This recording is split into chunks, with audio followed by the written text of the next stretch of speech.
So nalagyan pa namin ito ng chicken manure. This side also an organic fertilizer.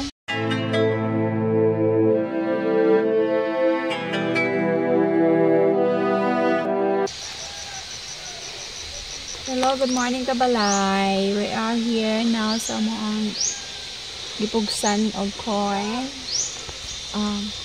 Na namin ng corn, tapos ito na po yun. I think magti 3 weeks pa lang po ito. So nalagyan pa namin ito ng chicken manure last week. Chicken manure. Yeah, pero hindi masyadong umulan. Mga 3 days ago pa lang daw. So the chicken manure hindi po siya nalata. Compare sa nilagyan ng this side also 1 month na we used an organic fertilizer. 14.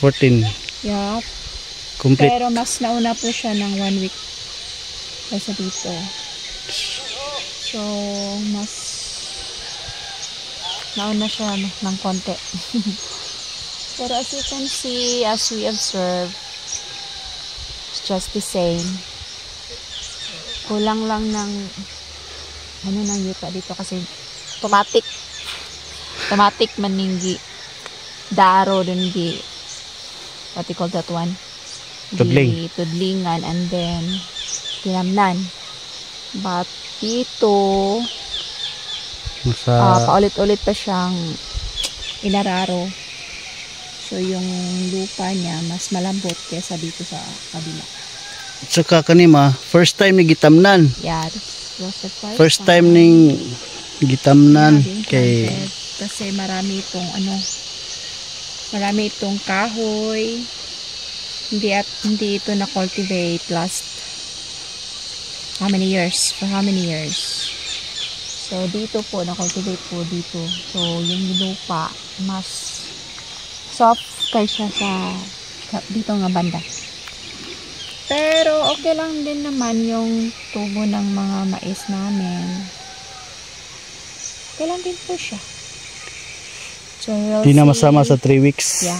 Tapos less gastos.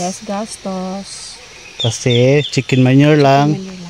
Mura lang yung sako kaysa dito. Tapos sa 14.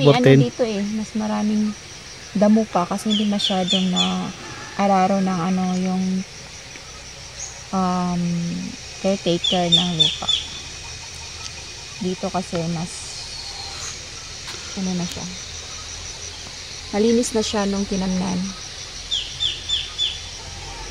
So as you can see, maganda yung tudling. Dito linya. kasi yung linya ng pagkaka-araro. So yan, mas maganda siyang tingnan. So alasan patag mo siya, patag. Yes. Patag din, patag din. Dito konting we will not plant seeds or corn seeds pag hindi pa talaga ready yung lupa. Yung marami pang damo kasi syempre aagawin niya yung mga nutrients ng corn.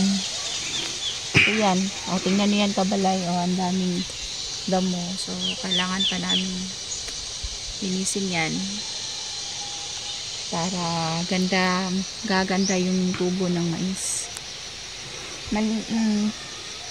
Kaysa sa kabila na malinis na po siya, so yan, maganda yung tubo ng mais. Yung sapa, may tubig na. Yes. Yung sapa, yan kabalay. Sapa. Pinalibutan ng sapa yung maisan. Kaya pag bumaha, impas. Habog mo na. Di mabagyan, magbahadas to ng bakante di. Ito lang outside. Mabahaan na di sa una. Itong lupa arang. Itong lupa. May balay ga May bahay kubo. May bahay kubo. So this place talaga yung area. Sa China pa kasi yung baha, wala pa dito. Yung area na yan pa, kailangan talagang kunin ng mga Umitog matrabaho na ng tata. Hindi ka na try tata because ang dami yung ginagawa. Gusto. Okay kaya yung sweet corn sa taas, kabalay. Yung hindi pa malinis, sweet corn. We cannot rely on tata. We have to make ways Dapat talaga tayong Taglampas yun man, no? bala. Kadani tagsa taglampas ba? Bali tayo ng lampas. For me, hindi ako masyadong kampante sa lampas. I Mawel. want bari. Bari. Sige, bari. Kay, man to siya good style. Ang lampas, Hey, laruto na lang nila eh. Guniti ba ako ibton? Isuyan to ibot. Yung iba. Kaya mo. Bunot na. O yan, kaya mo. Yung iba hindi eh. Lapon mo doon. Ang dami kaya pa. Hindi naman ko manarbaho. Dali naman ko. Sige. Nakamaninda. Kadaan daw ibot charo din hurot. Guna, magud pang guna. Kailan ko mag-supply. Kaya Kanya? Last part. Diyos, tambal na ba sa kalibang? Ano siya ilo?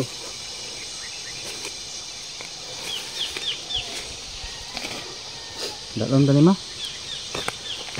Ito manimo. Ito, haligid ko na trabaho. Bit-bit pa ka na. Dero sa nasa daplin ay. Hindi away na bakod. Hala. You look at. Hindi away na bakod. Wala nang baka. Kalabaw na lang nandun. Sa taas. Yung kalabaw ni mama. Ano?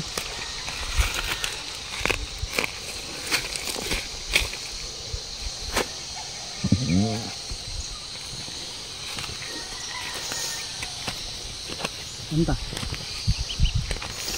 Doon. You look at, napaka-clean po dito na side. Wala masyadong damo. Kasi ready na ready yung area before tinamnan. Mali. Whereas sa kabila. Okay.